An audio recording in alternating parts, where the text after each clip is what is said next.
Shalom, selamat malam. Renungan malam Sabda Bina Umat, Kamis 4 Mei 2023. Firman Tuhan malam ini terambil dari Kisah Para Rasul 5 ayat 17 sampai 21.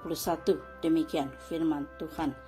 Akhirnya mulailah imam besar dan pengikut-pengikutnya, yaitu orang-orang dari mazhab Saduki, bertindak sebab mereka sangat iri hati.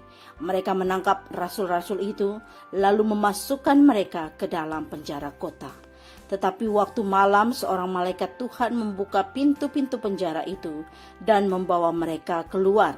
Katanya, "Pergilah, berdirilah di bait Allah dan beritakanlah seluruh firman hidup itu kepada orang banyak."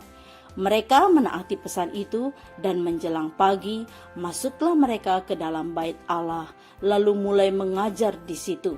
Sementara itu imam besar dan pengikut-pengikutnya menyuruh mahkamah agama berkumpul, yaitu seluruh majelis tua-tua bangsa Israel, dan mereka menyuruh mengambil rasul-rasul itu dari penjara.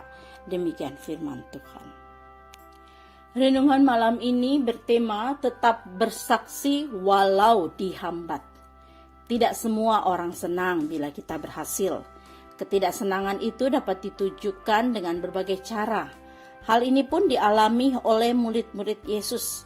Ketika banyak orang berdatangan untuk memperoleh mujizat kesembuhan, imam besar Yahudi dan orang-orang Yahudi mazhab Saduki merasa terancam. Kebencian dan iri hati mereka menimbulkan kemarahan dan rasa permusuhan. Mereka berusaha memasukkan para rasul ke dalam penjara tanpa mengikuti prosedur yang berlaku pada saat itu. Tujuannya, pertama, menghambat penyebaran pemberitaan Injil yang meluas. Kedua, menakut-nakuti para rasul agar meninggalkan pekerjaan pemberitaan Injil. Ketiga, mempermalukan para rasul agar masyarakat tidak lagi menyanjung-nyanjung mereka. Usaha apapun yang dilakukan manusia tidak akan dapat menghalangi pekerjaan Tuhan.